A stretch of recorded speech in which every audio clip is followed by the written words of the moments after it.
Hey Greg, Hello. what are short ends?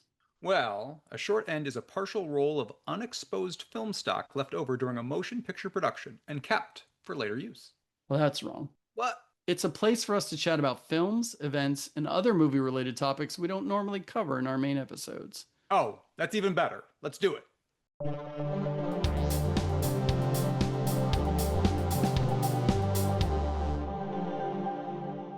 Well, hey everybody, I'm one of your hosts, Greg Bellavia, and I'm here with, Andres Anglade. and this is Short Ends. And we're just going to jump right in. I'm coming fresh off a screening at Beyond Fest here in Los Angeles. Shout out Beyond Fest, hashtag not sponsored. But they had ton of great screenings this year.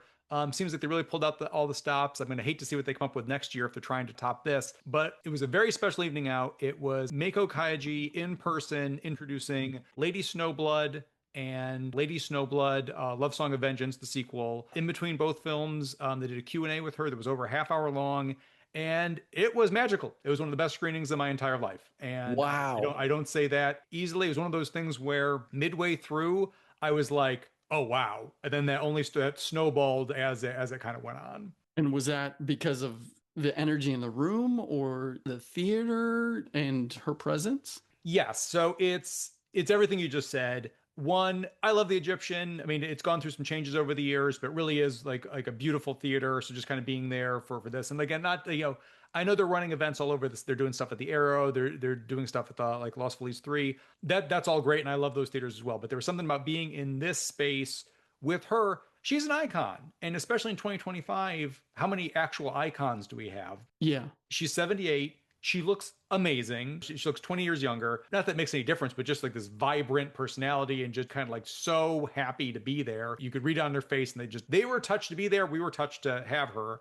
She was in not one, not two, but three iconic franchises: Lady Snowblood, Female Prisoner Scorpion, and the Stray Cat Rock series as well. They're showing films from all those this week. So the surprise to me, this was her first, according to just the people there, this was her first American festival experience. So I guess she had done Whoa. an appearance in Canada, but by all, like, just as they were saying up on stage, this was the first time in Los Angeles introducing something. So to see this rabid crowd, like, she was clearly touched, and you can find some like videos on YouTube and Twitter.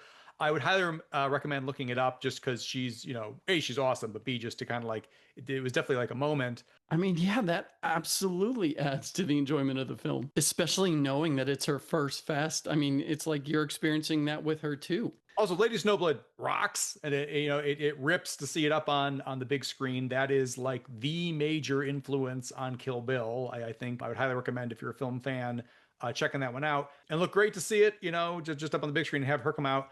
And then, so the amazing thing is, Meiko Kaji not only is such a wonderful screen presence, she also sings her own theme songs in Lady Snowblood and Female Prisoner Scorpion. So the Awesome. moderator was like, I heard back in the day, they would send you to theaters and you'd sing before the movie would be shown. Would you be kind enough to sing right now for us? Oh, right now?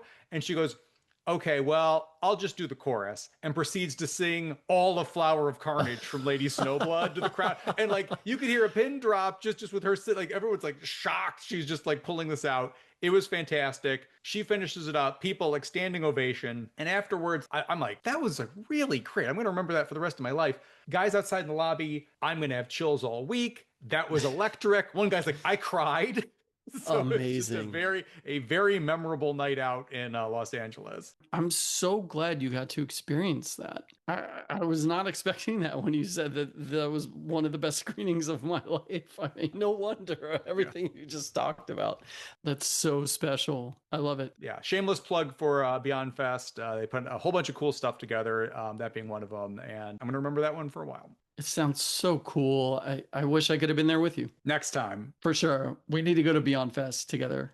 We'll make it happen. Yeah. But now I'm going to talk about two experiences where I do wish you could have been there with me. So I was in London for work, and I was lucky enough to have two very cool IMAX experiences.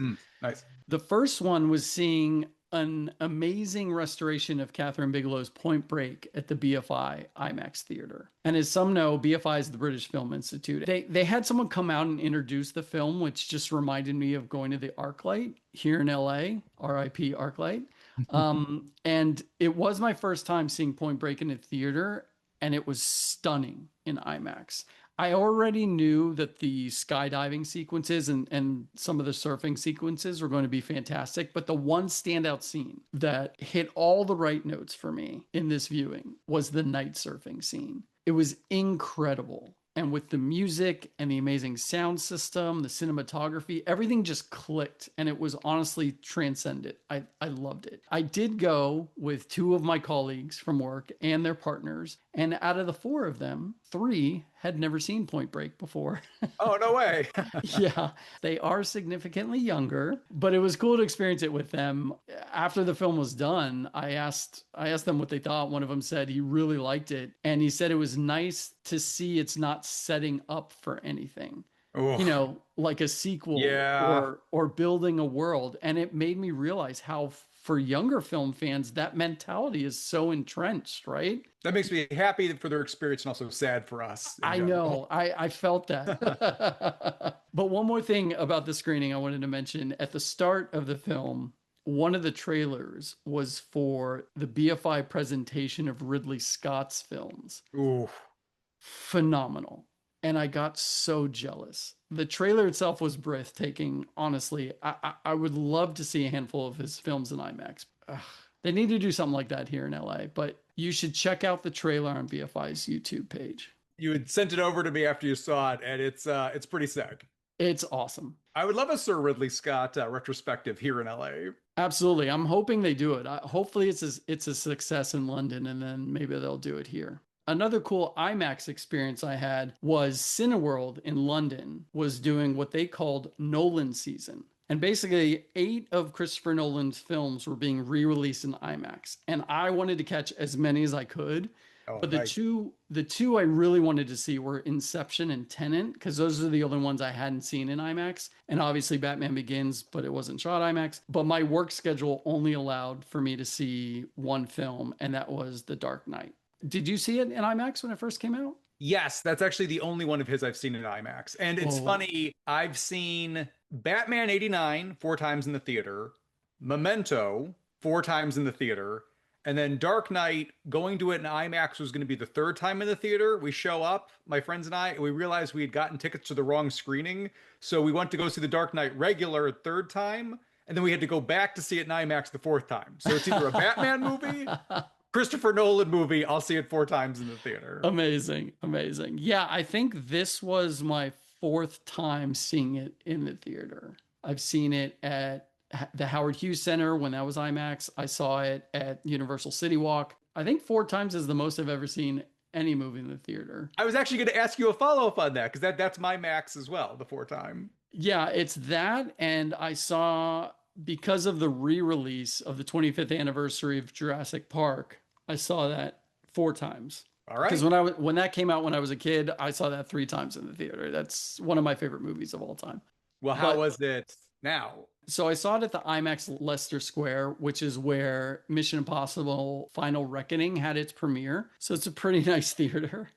And it was amazing. I mean, there's nothing like watching the Hong Kong extraction scene and the Joker assaults on the convoy scene in true IMAX. It's unreal. And every ticket for any of the movies was 9.99 pounds versus typical IMAX tickets there are 25. Now, is So that just the special thing they were running for this Nolan Fest, or why was yeah, it like no, it was that? just Okay. a special thing they were running for the Nolan Fest. I think they wanted to entice people to come see the movies, and entice they did, my friend, because had my schedule allowed it, I probably would have seen all 8 of his films in IMAX if I could have. What's the last thing I saw in IMAX? It was Megalopolis, Wow, okay.